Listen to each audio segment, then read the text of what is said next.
I am Michael Bailey. You can find me on Twitter at YogurtEarl.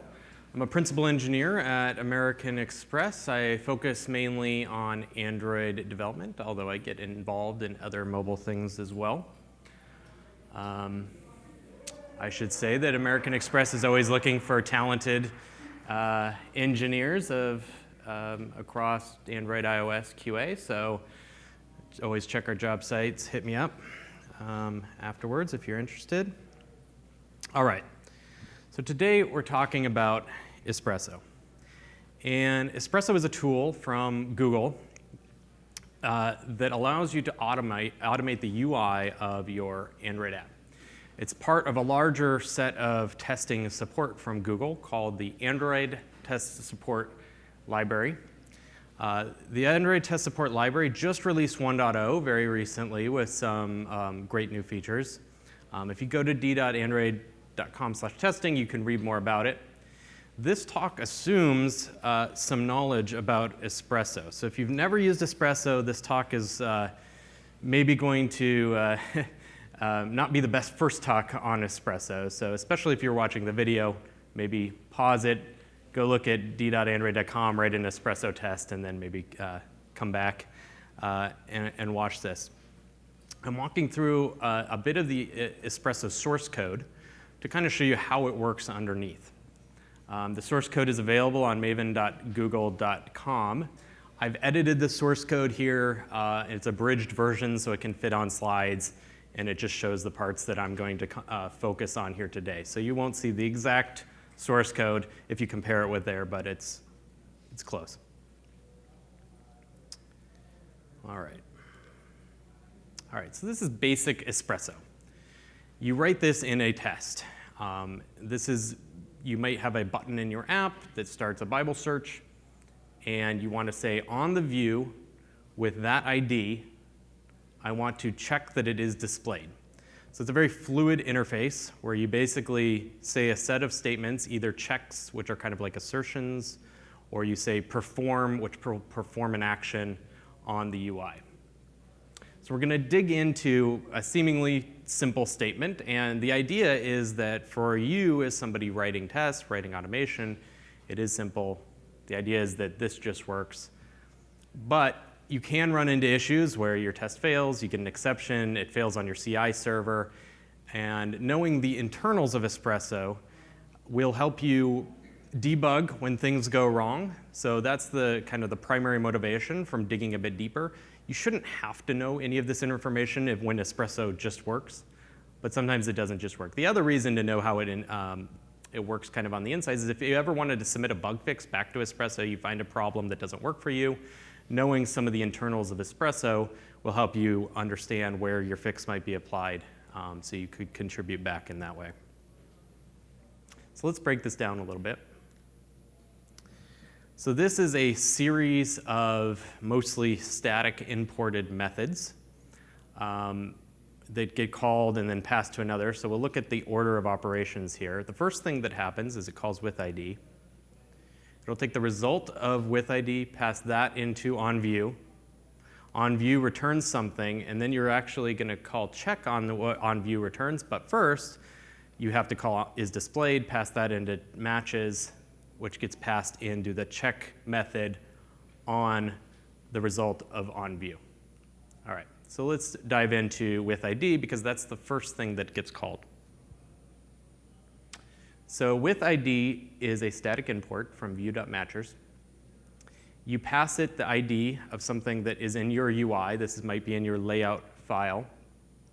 And this is the thing that you want to operate on. So with ID is a specific matcher. We're looking for a view with that ID. Now the concept of matchers, as we'll see, is a generic concept. You could implement your own matchers. Espresso comes with a number of ones that are provided. So let's see what with ID does. With ID returns a matcher of views. It takes an integer, returns a matcher of views. So what is a matcher of views? Well, matcher is not actually an Espresso concept. You probably, if you've done testing, you may be familiar with the library called Hamcrest. Matcher is a class from Hamcrest that Espresso leverages throughout its APIs to do matching. So a matcher is something from this library called Hamcrest, and Espresso uses Hamcrest version 1.3, but it's a fairly simple interface. It has a method called matches that takes an item, and you return true or false, does it match, does it not match. All right. So we know that with ID is returning a matcher, but it takes that ID and it calls a static method called is. This is also a method from the Hamcrest library. It wraps an integer in a matcher, and it returns a matcher of integer that matches when you pass in something that is that integer, and it says false when it's not that integer. So now that we have a matcher of integer, we can call this overloaded version of with ID that takes a matcher of integer instead of an actual integer.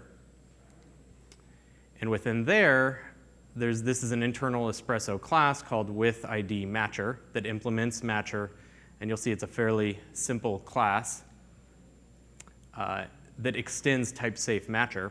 So type-safe matcher is something that implements matcher, but it uses generics to give you a much better method, whereas you get a matches of object when you're just doing a matcher. This gives you a matches safely, and it actually gives you the proper type based on the generic type parameter. In this case, is view. So in this case, you don't have to worry about casting. You already have a view. Now all you have to worry about is taking the view ID matcher, which is the matcher of integer that we got from the is method, and taking the view that it's saying, does this view match? Well, we take that view, we get the ID, and we pass that ID into view matcher, and it will tell us, yes, it matches or doesn't. So it's either going to match that r.id that we had at the beginning, or it's not. Now, you can implement your own matchers, and they're going to look something like this. It'll pass you in a view. You're going to inspect that view. Is this the view we're looking for, or is it not, and return true or false. In general, in Espresso, when you're implementing a custom matcher, you want to make sure that that matcher does not match more than one view in your view hierarchy. It can match 0 things, depending on what you're looking for, or it can match exactly one thing. But if you match more than one thing, you're going to get an ambiguous view match exception, and we'll talk about that a bit later. So just keep in mind when you're implementing a custom matcher, and you'll put most of your logic in that matches safely, you want to construct it so it can be used in a way that will match either 0 or 1 views.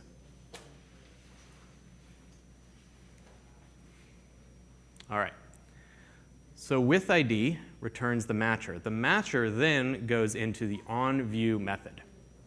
OnView is a static method on the Espresso class. So you have a static import you call onView. And all the static imports allow you to do kind of this fluid style API, so it reads nicely within your tests. So what does onView do? Well, onView, and this is from Espresso 3.0, what onView does first is there's a thing in Espresso 3.0 called idling registry, and that is where you register all your idling resources, which we'll talk a bit about later. But essentially, before you run your test, you're going to register these idling resources. And in Espresso 3.0, the idling registry is in a separate dependency called idling resources, so that you can have a lightweight dependency that's only included in your app and not included in your tests. So you don't have to include all of Espresso, which is a fairly big dependency. You include a very lightweight thing so that you can register idling resources in your app.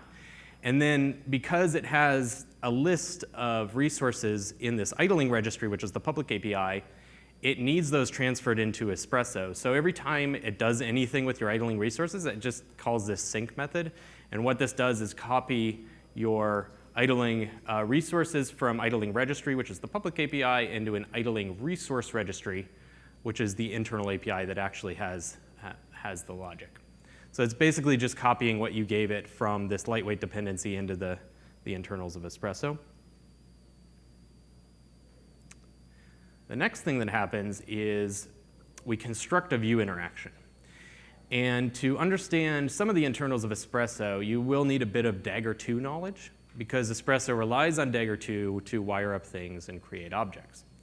So there's a singleton object in Espresso called base, and there's just this one object, and this is the base for all the components that construct the objects within Espresso.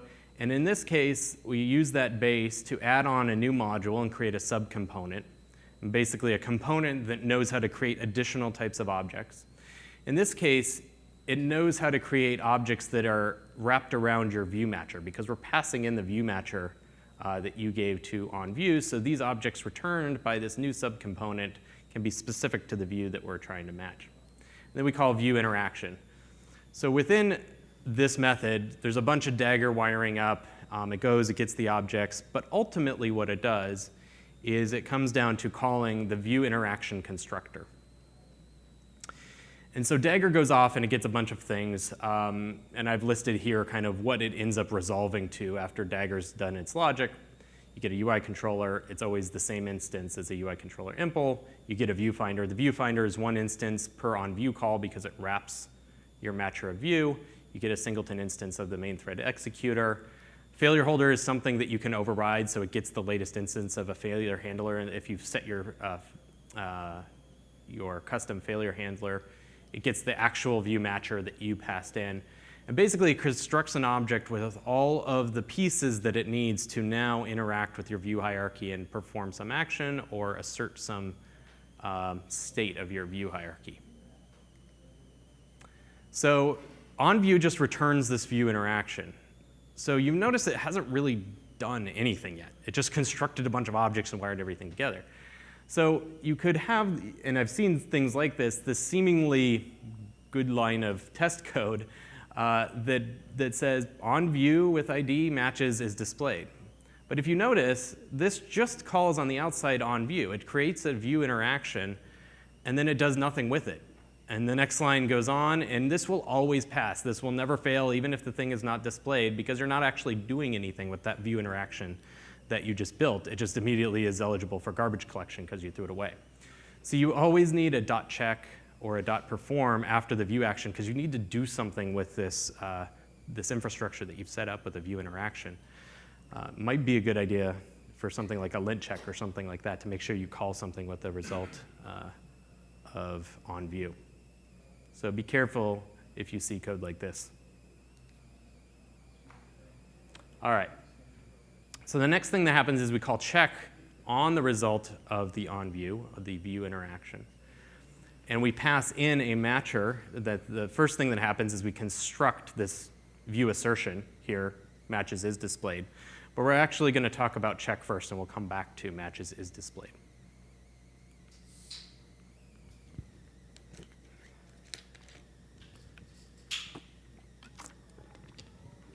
All right, so up to this point, all the code that we've been talking about is actually executed on the test thread. At this point, when we go into check, we're going to execute this code right here, which is in the form of this callable. We're going to execute it synchronously on the main thread. And what this means is it's going to pause the test thread while it takes this code over to the main thread and executes it on the main thread. And based on the results of that, it will continue on with your test thread. And this is important for a couple of reasons. If you try to operate or interact with views from your test thread, it sometimes could work, but you're going to get race conditions and multi-threading problems because views are only meant to be interacted with on the main thread. So it may work, you may introduce flakiness, or you may actually just get an exception because some places in the view code it actually checks that you're still on the same thread that the view is created on, and views are generally created on the main thread. So if you're not on the main thread, it'll throw an exception saying you're on the wrong thread. So it's important to, once you actually go to operating on the views and doing anything with views, that you're on the main thread. All right, so now we're on the main thread. We've jumped over to the main thread. The testing thread is paused. And the first thing it does is it has that UI controller instance that it got from Dagger in the constructor, and it's going to call loop main thread until idle. So looping the main thread and the whole concept of the main thread involves loopers and message queues and handlers.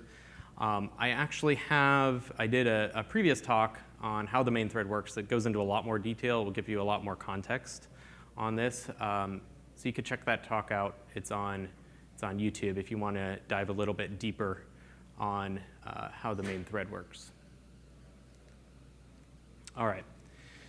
So now we're inside UI controller impl, and we're looping the main thread. And this is where it gets a bit complex and kind of the real interesting parts of Espresso happen. So in this case, there's a few things that it's checking. So it's checking, are you idle now, for a number of things. In this case, 3 different places. And then if it's not idle, it basically says, okay, well, we need to add that to our list of conditions because we need it to be idle. And the 3 things it checks are the async task thread. So Espresso has built-in support for async tasks, where it will wait until your async tasks have finished all their work until Espresso continues. So this wraps the async thread in what's called an idle notifier that allows us to see if it's idle or not. The second thing it does is it has a similar thing for the support lib version of async task. So it supports both the framework version of async task and the support lib version of async task. And then it has dynamic idle. And dynamic idle comes from the idling resource registry that we saw in the sync statement at the beginning. It's basically a wrapper around all of your idling resources. And so if any of your idling resources are not idle, that's going to return false. If they're all idle, that'll return true. So when you see dynamic tasks, if you ever see this dynamic tasks haven't idled or something in your error messages, that dynamic task refers to your idling resources. So essentially this is idling resources haven't idled. Something is still busy. So if they're not idle now, well, it's going to add a condition that they need to be idle. And down here, when we get into looping until, we're going to loop until they have idled, because that's one of the conditions that we need to loop until. So what this does is it checks, are they idle? If not, we need to loop until they're idle. And then after we've looped until they're idle, we check that everything is idle. And then we'd also check the compat async idle in here. And then if everything is not idle, something actually started being busy again, go back to the beginning, check what's idle, add those conditions, and loop again. So what is an idling resource, just from a refresh perspective? An idling resource is in a public Espresso API, so it's something that you can implement yourself. And the idea of an idling resource is that it's a wrapper around something in your app that can be busy. It's either busy or idle. And it's a way of letting Espresso know when it needs to wait or when it's safe to proceed. So for example, Espresso by default looks at your main thread, it looks at your async tasks, but maybe you want Espresso to wait while your network activity is going on. You're making a network call, it's coming back, and you don't want Espresso to proceed without that. Or something's going on in RxJava, and you want Espresso to wait until your RxJava computation is done. You can wrap those in an idling resource. And that's the way of signaling to Espresso when your app is busy or not. So an idling resource, when you implement it, has 2 jobs. It has to respond to calls to is idle now, basically saying, am I idle or am I not idle? Not idle being busy. And then it also, so that's when Espresso queries your idling resource. And then conversely, you have to be able to tell Espresso through this callback that it passes to you and tell it, okay, I just transitioned to idle. I was busy, but now I'm idle. So every time you go from busy to idle, you need to tell Espresso that, okay, I am now idle, I was busy. I'm now idle, I was busy, so that Espresso can keep up to sync. So those are the 2 things that you need to do with an idling resource. Generally, in UI tests and tests in general, you want to avoid sleeping. And the reasons that you want to avoid sleeping is, 1, you don't know how long to sleep. On a faster device, you may need to sleep less time, and it might work on a faster device. You run on a slower device, now you didn't sleep long enough, and so your test fails. The other reason is, no matter how fast your hardware gets, if you put a 2-second sleep in a test, your test is never going to be faster than 2 seconds. So you're really limiting the speed of your test suite if you ever put sleeps in there, because it doesn't matter how fast hardware gets or your test execution gets, it's just never going to get any faster once you have sleeps in there. So anytime you think you might need a sleep or you're tempted to put a sleep in, it probably means that you're missing an idling resource. idling resources tell Espresso to wait longer. All right. So back to where we were in this loop main thread until idle. Remember, dynamic task is a wrapper around all of your idling resources. Now we're going to look in this method called loop until conditional checks. Conditional checks is the set of things that weren't idle up here. And when we go into loop until, we see that it creates a main thread interrogation, which again wraps the set of conditions that we had from the previous method. And this main thread interrogation is basically a set of logic of when should we stop looping based on that set of conditions. When should we stop looping the main thread? And so what this interrogator does is it sends a series of events into this main thread. And the main thread, after each event, it'll say, am I still interested in looping or am I done looping? Am I still interested in looping? And then at the end of the looping, when it says, OK, I don't need to loop anymore, it'll return a status based on what happened. So we'll go into that loop and interrogate. And there's a bit more logic in here, but I simplified it a little, and it's still even a little small on the slide to see. But essentially what's happening here, one of the things that it does is it looks at the first message in the message queue on your main thread, and it says, is it ready to execute within the next 15 milliseconds? Or is the next, you might have set like, post this thing to the main thread 5 seconds later, and then it's going to say task due long. The next thing isn't going to happen for a while being more than 15 milliseconds. So Espresso is always looking basically at the next 15 milliseconds, because if it only looked at things that are happening immediately, it might miss gaps in there where something is really right about to happen, but Espresso acts first, tries to click the button right before the button's ready to be clicked or something like that. So it's always looking 15 milliseconds ahead to see if there's anything coming up in the main thread. And then it's sending that information into the interrogation handler, which from the previous thread or slide is this main thread interrogation. Calling it an interrogation handler, this is an internal Espresso API, but the name handler is confusing in this context because you're dealing with loopers in the message queue, and there's a whole other concept with loopers called handlers, and this is a completely separate concept, also called a handler, which is essentially the logic that you send events to, and it tells you if it's still interested in looping based on what you tell it happened. So you get down here eventually, and if you're still interested based on what happened up here, it's going to do this thing called get next message. Now this actually uses reflection to hop into the message queue. Remember, we already did run synchronously on main thread, so we're on the main thread. And what this is doing is getting the next message that's actually behind Espresso in the main thread. So it's reaching back in the queue, grabbing messages, bringing them forward, and telling the handler that I'm about to dispatch a task, and then dispatching the message. So it's essentially executing the other messages that are behind it in the queue at each step, saying, am I idle yet? Am I idle yet? Have all the conditions been met? And this is kind of the key thing that makes Espresso quick and more reliable, in that it's right inside of your main thread, executing those messages, checking at every point. So as soon as something goes idle and the processing is done, it knows exactly after that message has passed through the main queue, so then Espresso can start doing this thing. So it never has to wait. It's always just checking every single message that goes through your queue, so it knows right when it's ready to act. But it can wait long enough because it's actually looking for some meaningful state, not just like I need to wait 2 seconds. It's like, oh, I need this view to actually be rendered. I need the layout to be done. I need the main thread to stop doing things. Or based on whatever custom logic you put in your idling resources, it'll wait for that as well. So this is kind of the main trick that makes Espresso fast and reliable. It's kind of intrusive because it's inserting itself into your main queue and reaching into your main queue via reflection and grabbing messages and executing messages, but it allows it to be fast and reliable.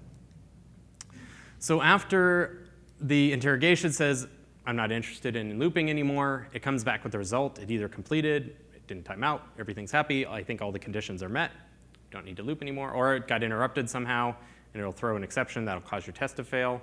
Or it timed out, it just looped for the set period of time, and it looked like it was never going to be idle, so it throws an idle. So If it wasn't completed, your test is going to fail either with an interrupted or it got timed out here. So to kind of help understand this concept of Espresso inserting itself into your main thread and blocking your test thread, I have an animation here that kind of shows what happens. So we have the test thread up here. This is the test executing your test code. Eventually it gets to a check here. And then we'll see what it does when it gets up to that check. So you can see the main thread is processing messages one by one. Eventually your test gets up there. Espresso asserts itself into your main thread, eventually makes it to the head of the main thread, and it starts grabbing messages behind it and executing them, checking to see if it's OK to continue proceeding. Eventually, the main thread is idle. Espresso goes back to your test thread, and it lets your test thread continue with what it's doing. This concept of kind of looping the main thread and inspecting the main thread is also used in another iOS framework, in case you do iOS UI automation, called Earl Grey. And you can see how that works in a file called the Grey run loop spinner. But it kind of uses that same somewhat intrusive approach to trying to keep the test fast and reliable. All right. So now we're back up where we were, where we're running on the main thread. We've looped the main thread in idle, so we think that by now the app is done doing whatever it's going to do. It's just sitting there waiting for Espresso to do something. Now we're actually going to get to the business of doing something. We have this view finder, which is a wrapper around that view matcher, in this case with ID. And so we're going to go through the view hierarchy, and we're going to look for the view that matches with that ID. So get view will have three possible outcomes. In the happy case, it just finds one view and it returns it. If there is more than one view that it finds, it's going to throw an ambiguous view matcher exception. Or it might find no views and it's going to throw a no matching exception. So one of those three things is going to happen based on our inspection of the view hierarchy and the view matcher that will tell us which view or views we're looking for. And this is why I said at the beginning, when you're writing a custom view matcher, you want to try to ensure that it's built in such a way that you can match 0 or 1 views and not more than one view.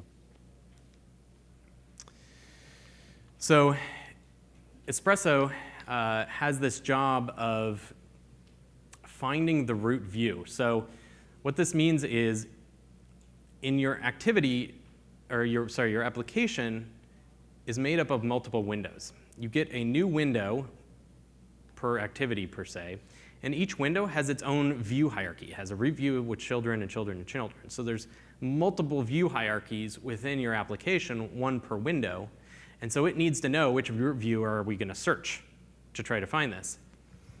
Generally, you want the one that the user would be interacting with, right?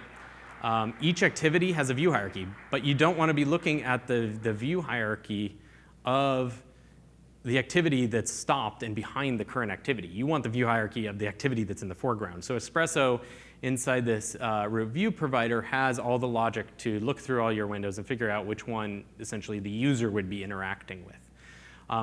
Each dialog also has its own view hierarchy, separate from the view hierarchy of your activity. So if there's a dialog in the foreground, Espresso has to do the logic to figure out dialog's in the foreground, dialog has this window, dialog has this as the root view. I'm going to search within the dialog's view hierarchy to find this root view.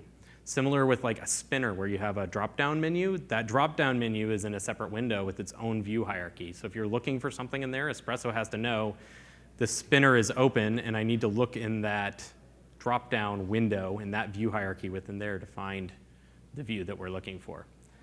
We're not going to dive into that today, but there's this logic within Espresso where it looks basically for the root view of the window that the user would be interacting with at this point. So once it has that root view, it does a breadth-first traversal on that root using that matcher. And basically, this gets an iterator over all the views that match, hopefully 1 or 0. But based on that, it either is, if there's more than one, it's going to throw this ambiguous view matcher exception. If nothing matched, there was no match view, it's going to throw that. The happy case, it just found one view, and that's what gets returned based on the traversal of the view hierarchy that matched. All right, So we have looped the main thread until it's idle, so the app is just sitting there waiting for us to act. We've found the right view hierarchy out of all the windows.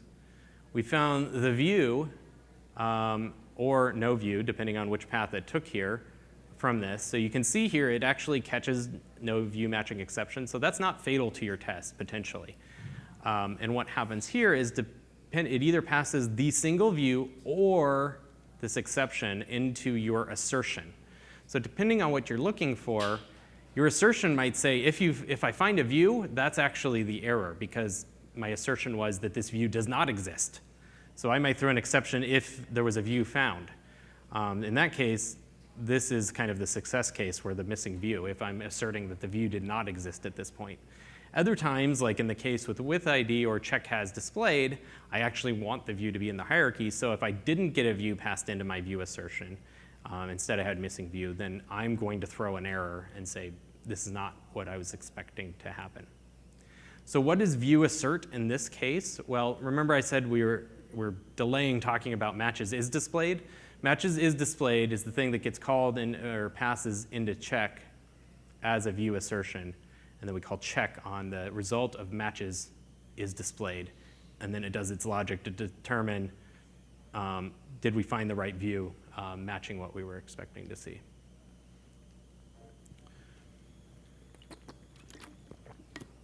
So matches. Matches takes a view matcher and turns it into a view assertion. So most of the time when you're talking or you're calling check, you're going to want to call matches because check takes a view assertion, and most of the things that Espresso provides, or you might write yourself, are view matchers. So a view matcher is just something that says yes or no. Here's a view. Does it match? Does it not match? In the case of a check, you actually are doing an assertion. You want it to fail your test if the expected case wasn't true.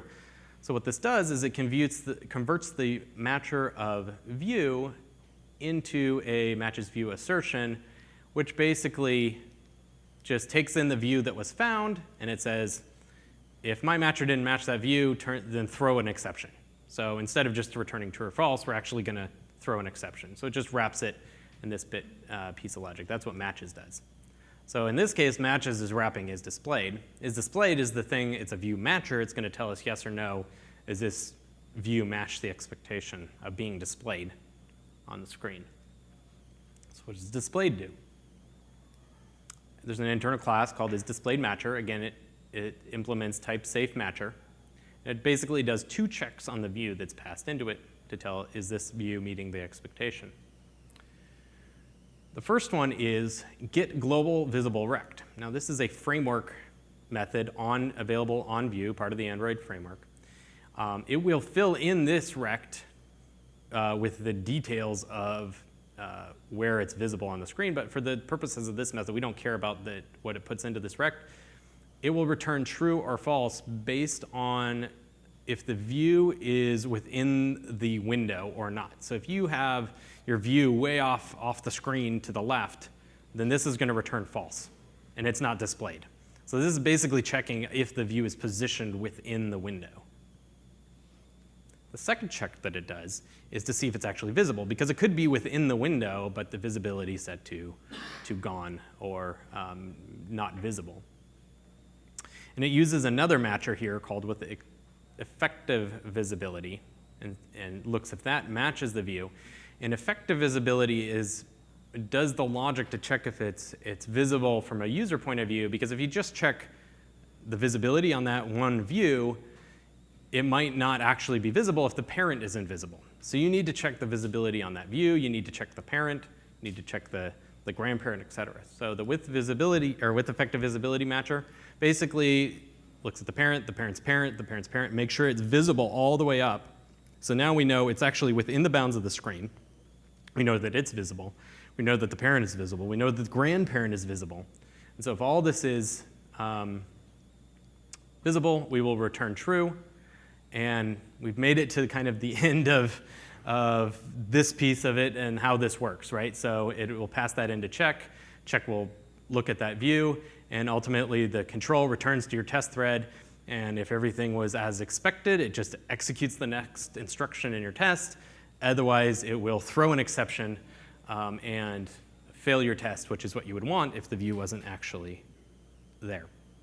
So if you see various exceptions, stack traces coming from Espresso, this information should help you understand at which part of this is actually failing, where you might need to make some corrections.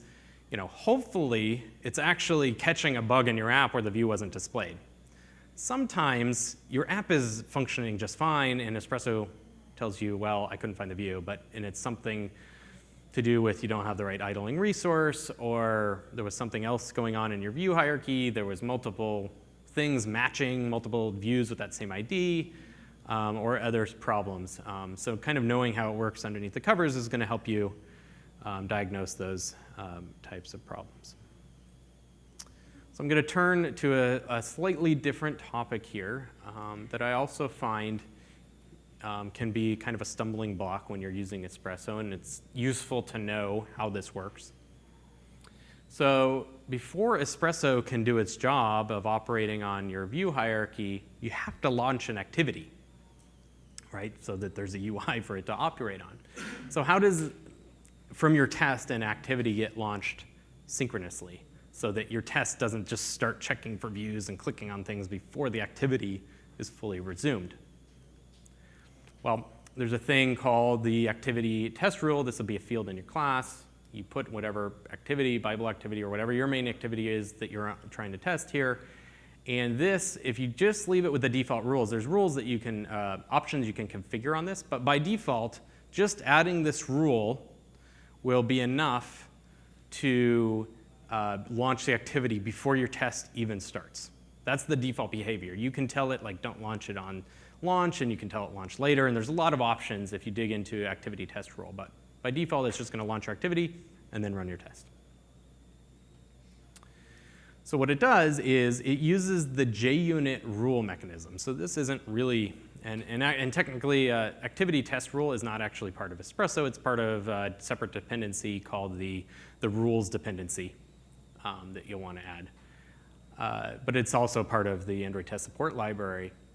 And it uses the JUnit for rule functionality, where anytime you add a rule, you basically can execute something right before the test is evaluated and right after the test is evaluated. So this base.evaluate is actually running the method of the text.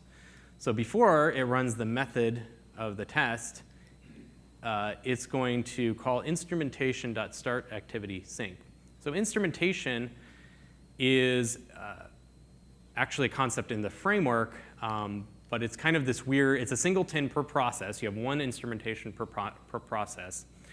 But your instrumentation is also your test runner. So the test runner extends from the instrumentation, and it has these two somewhat unrelated responsibilities in that it is your test runner. It's looking through what tests am I supposed to be executing, what tests are available.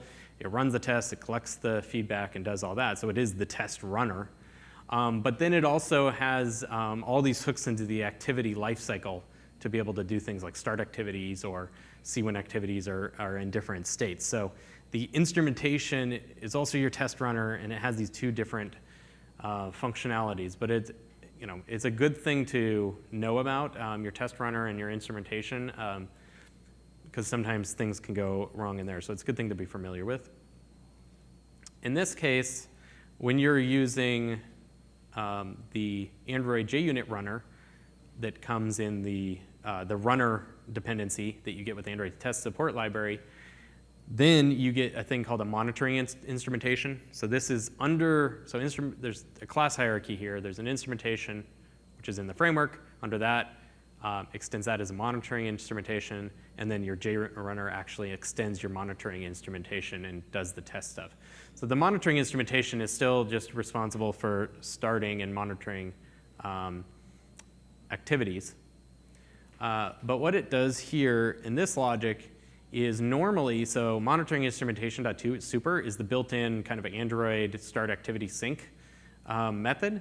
But that, if your activity has a problem starting up, it'll just time out and run forever and not tell you something bad happened. So what this does is it has a separate thread pool to actually call that from.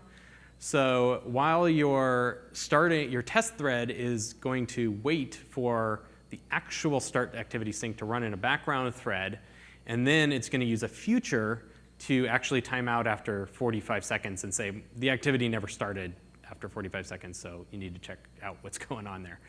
Whereas without this logic, it would just run forever, and you would never get a nice exception telling you that it couldn't start the activity. So it's nice because this points you in the right direction if you're having a problem starting your activity.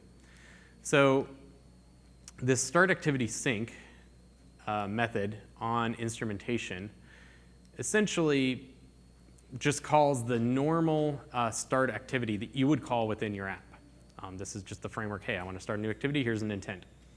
Notice that it gets the target context. So within an application, there's one context. There's generally one context per APK. And because your test has one APK for the test, or the app that you're running, and one APK for the tests, there's two contexts here. The target context is the target being the app that we're targeting for testing. So this is the context of your application, as opposed to if you just call get context, it's actually the context of your test APK. So it's important to distinguish the two. Usually we want the target context, and then it uses that to start an activity. Well, starting activity is asynchronous. As soon as this returns immediately, as soon as you call start activity, this doesn't mean the activity has actually started, as you probably know from Android development. So what it does next is it has basically this while loop while it has this activity waiter that's added to a list of, hey, we're waiting for these activities to start. And it basically does a wait, so it just sleeps the thread, and periodically, and every time that somebody calls notify all, it checks, hey, has this thing still in the list of waiting activities? If it's still waiting for it, then it just waits again. Otherwise, if we're no longer waiting for that activity, then it gets the reference to the activity that was just started. And there's a corresponding method that basically does the other side of this. So this is just the waiting for the activity to happen. Before the activity onCreate gets called for this newly started activity, there's a callback within instrumentation called pre-perform create. So before you do the create, and it will say, hey, notify all, we've got the activity, it's just about to do create, remove it from the list of waiting activities, and set this reference. So now we have a handle on this activity that's just about to be created. Now notice it hasn't actually been on created or on resume yet. We know that it's, after this comes back, we know that the instance has been instantiated. There's an instance in memory. It just hasn't been called on create on resume yet. So then we come back to this activity test rule, and we notice that then it does this thing called wait for idle sync. So this will, again, spin the main thread and wait for on create and on resume to be called before we actually run the test that we want to run.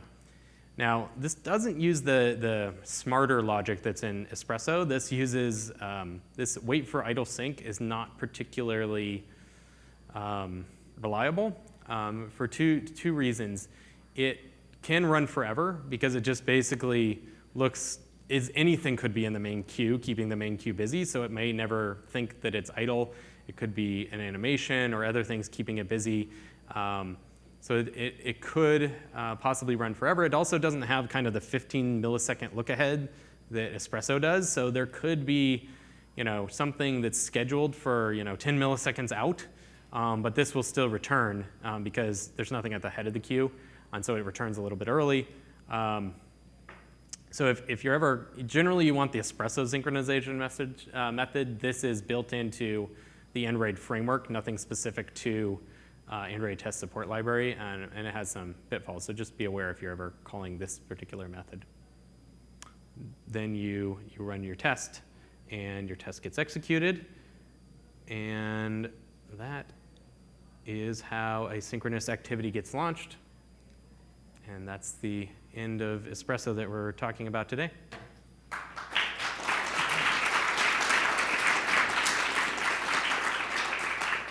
So I'm happy to take a few questions. I think we still have a little bit of time for questions. If you don't get your question in now, feel free to come up and talk to me afterwards or see me in the hallway. I'll be around. What is inside of the isDisplay method that you show at the beginning? It said like matches and then isDisplayed. Yeah, so that's the, You just pass. so that's this. No. I'm talking about the other. When you show the Espresso expression that said on view, check, like matches ID. This one? No, I think it's. Oh yeah. Sorry. Yes, that one. Yeah, so this Is matches is displayed. So this is displayed that you see there is, it gets wrapped in matches, but this is displayed is returns this matcher. And this matcher checks every view for these two things. The global visible rect, which means is it within the bounds of the window? And effective visibility, which is the view itself has its visibility set to visible and all its parents and grandparents, and then returns true if it's displayed. Hey, this is a question on idling resources. Like you mentioned about async task and dynamic task, and we can customize idling resource. But there are situations when test fails because async task is not completed and it's still running in the background. So how is that we can handle such situation? So I don't use async tasks that much, so I haven't run into that specific situation. I'm speculating a little bit here, but it could be a situation of where your async task is beyond the look ahead. So it's like the async task, I'm not sure for how far it will look ahead on that. So it may be idle now because it's only going to execute something in a second from now. I'm not sure if it looks ahead for every async task to be completed. It might wait for all the async tasks to be completed. In that case, I'd have to see the specific example of what the async task was doing and what the error was. And how did you know, what made you think that the async task hadn't completed yet? Yeah, but in the stack trace, it shows like there's an async task running and it looped through for like some iterations and it's still running, So it could time out. So if your async task takes too long, it will eventually time out and say well, things were never idle, so it's not going to wait forever. It just fails the test. Just want to make sure there was terminology clarity. So you're saying an asynchronous task, and then there's also the async task thing in Android? Oh, okay. I just want to make sure you were syncing up. Okay.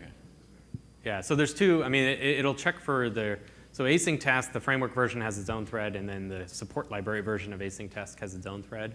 And it does inspect both and make sure that there's nothing operating in either of those. So it could be that it will time out if they just never go idle. Like if you keep, if one async task adds another async task and another async task and it never just stops, then it'll eventually just time out and saying your app wasn't idle. So Espresso is not going to try to go forward.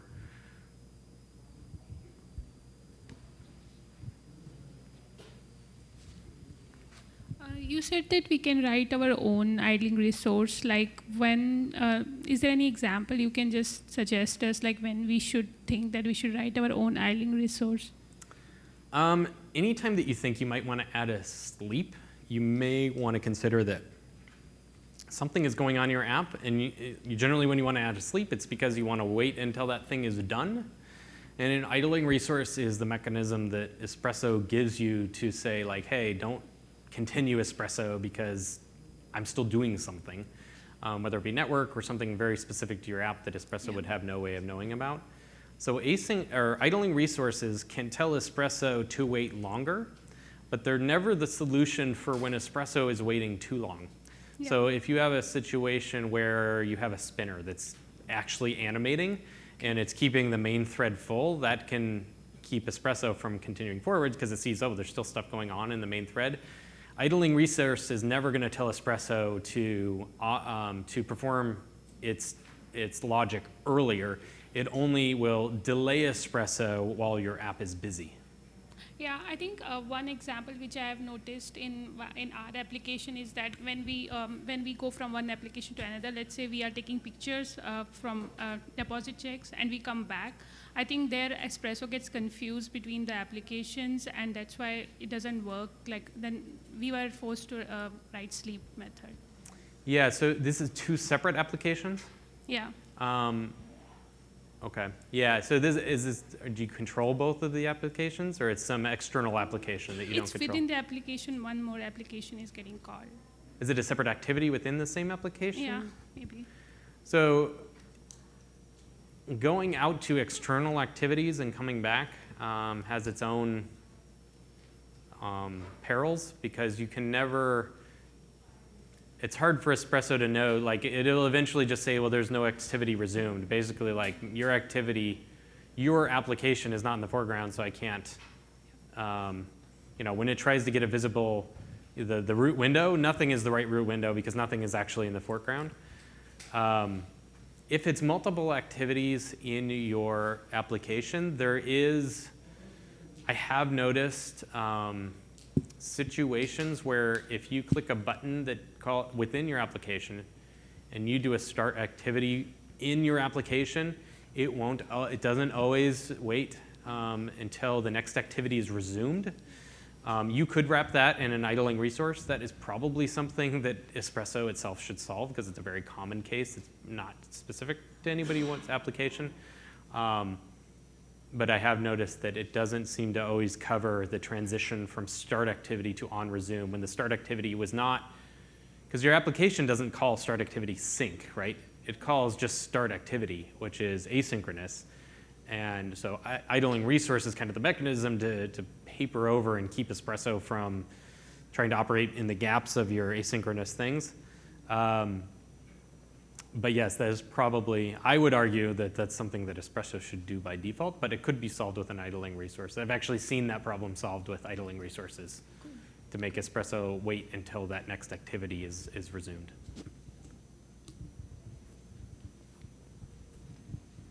Anybody else?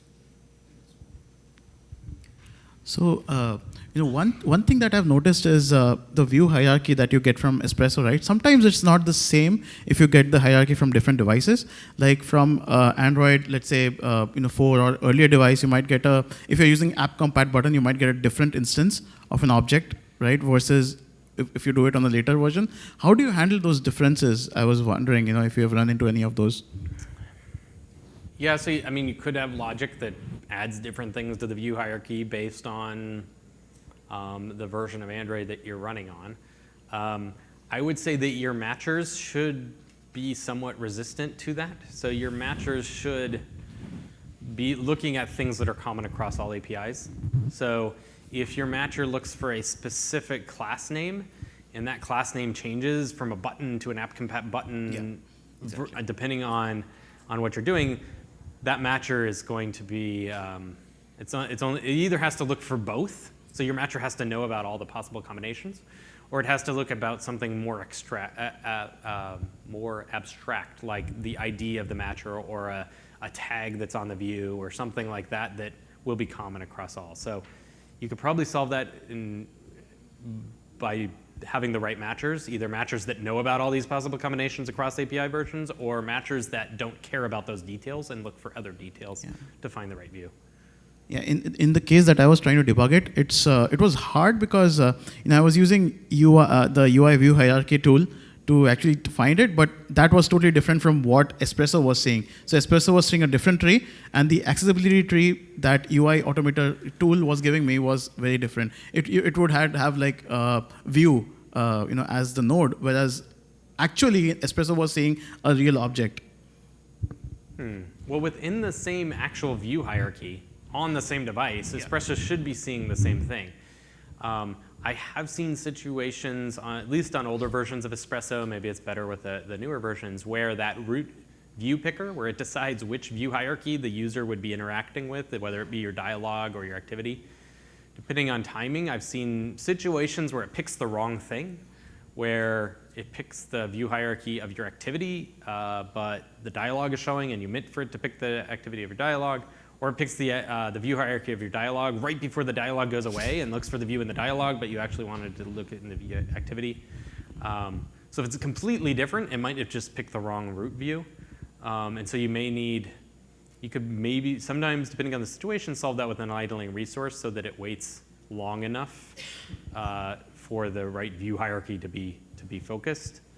In terms of UI hierarchy viewer seeing something different, You know, you can get a thing that I end up doing a lot when I'm trying to debug those is set a debug breakpoint and actually see like what's in memory with the debugger. You know, and hopefully Espresso, if Espresso is reporting something that's not actually the view hierarchy in memory, well, that's probably an Espresso bug. But No. So Espresso actually gets the right view. So what I end up doing is, using the breadth first traversal, print out the Espresso tree and use that instead of using the UI automated tree, right? So. Okay. So UI automated tree was showing me view, right? Like a root, like an abstract class, right? Or like a base class, whereas the Espresso was seeing the actual class. Oh, you're right? talking about UI automator Yeah, hierarchy? tool. Yeah, okay. yeah. I was thinking about the hierarchy viewer. So hierarchy viewer should probably give you the same thing Espresso showed. UI automator viewer actually uses the accessibility APIs. Tree, yeah. So and the accessibility tree is different from the view hierarchy. It is an abstraction on top of the view hierarchy for accessibility purposes. Yep. So yeah, UI automator viewer is going to, if you're using UI automator, then UI automator viewer is kind of syncs up with that. But you want like hierarchy viewer or something that's the actual view hierarchy if you're using Espresso, because Espresso doesn't go through accessibility APIs at all. So it's going to be, you're definitely going to see things differently with UI automator viewer. Cool, thanks. I think we're just about out of time, so I will be around. Feel free to stop me in the hallway or contact me on Twitter, etc. Thanks for coming.